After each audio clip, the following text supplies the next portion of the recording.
You're sitting in front of that daunting IELTS exam paper. Task 1 stares back at you, and it's a bar graph. Your heart races a bit because you know this is your chance to show the examiner that you can analyze, interpret, and articulate data with clarity and precision.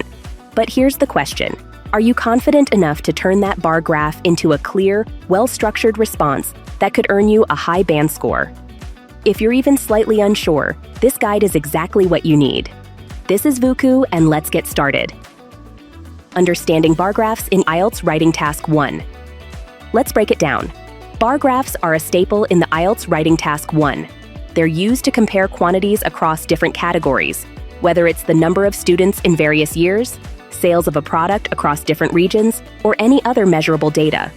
Your task is not just to describe what you see, but to identify trends, make comparisons, and present the information in a coherent way that reflects your language skills.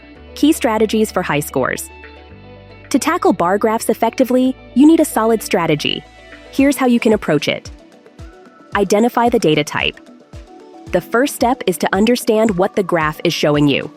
Are the bars representing percentages, numbers, or something else? For instance, you might see percentages like 5%, 10%, or whole numbers like hundreds or thousands. Knowing this will guide how you describe the data. Examine the time frame. Time is a critical factor in bar graphs. The data might refer to the past, present, or future, or even all three. Your choice of tense in your writing will depend on this. For example, if the graph shows data from 1970 to 1990, you'll be working primarily with the past tense. Select key points. You can't and shouldn't describe everything. Instead, focus on the most significant trends or comparisons. What stands out? What's similar? What's different?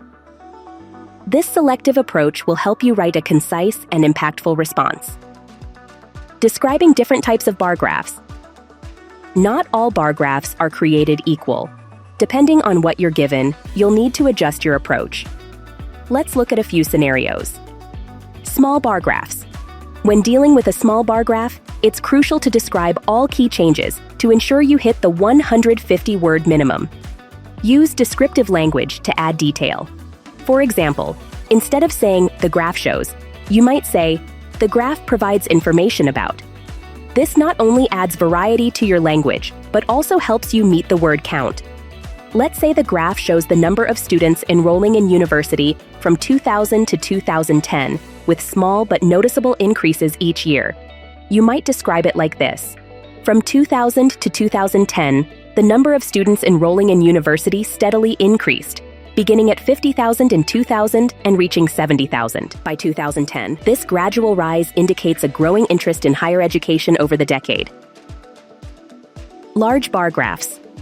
Large bar graphs can be overwhelming, so it's important to be selective.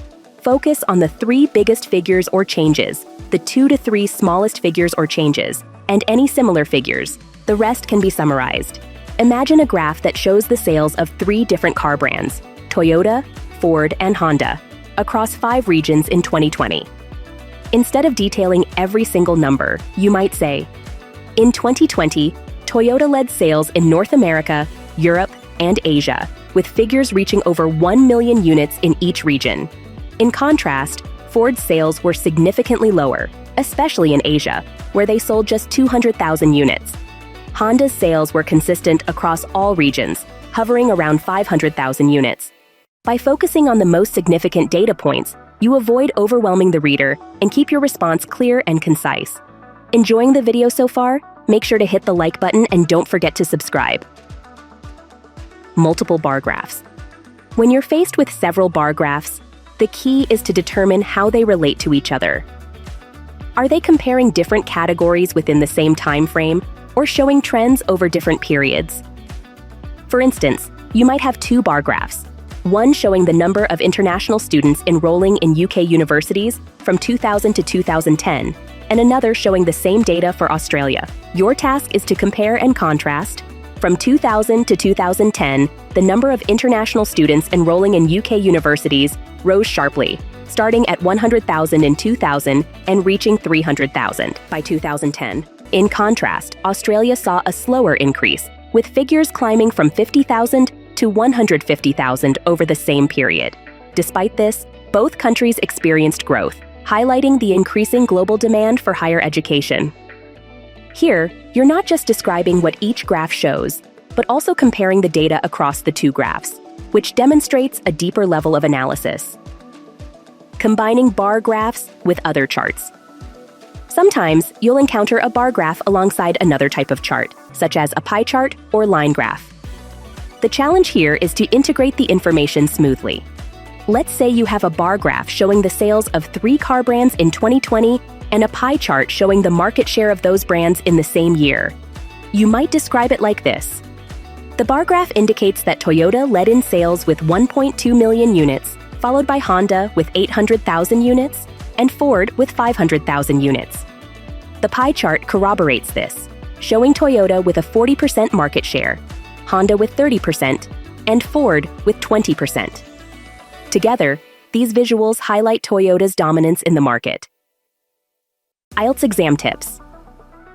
To maximize your score, keep these tips in mind. Aim for clarity. Your writing should be clear and easy to follow. Avoid overly complex sentences that could confuse the reader. Use precise language. Numbers and comparisons should be accurate. If you're unsure, use qualifiers like approximately or around. Stay on topic. Focus on the data in front of you. Don't stray into speculation or irrelevant details. Mind the word count. Ensure your response is at least 150 words, but avoid going too far over, as this could lead to unnecessary complexity. By now, you should feel more confident in your ability to tackle bar graphs in the IELTS Writing Task 1. Remember, practice makes perfect, so the more you work with these types of charts, the more skilled you'll become at interpreting and describing them. Mastering time management during the exam. One often overlooked aspect of excelling in the IELTS Writing Task 1 is effective time management. With only 20 minutes allocated to this task, it's crucial to plan your approach carefully. Begin by spending the first 2 to 3 minutes analyzing the graph and identifying the key trends, as this will help you focus your writing on the most significant data points. Outline your response mentally before you start writing to ensure a logical flow of ideas. Keeping an eye on the clock will allow you to allocate sufficient time to both writing and proofreading, which can make the difference between a good score and a great one. Developing this skill through practice will not only help you finish within the time limit, but also boost your confidence on exam day. Adopting a flexible writing approach. Adapting your writing style to the specific requirements of each graph type can significantly enhance your response.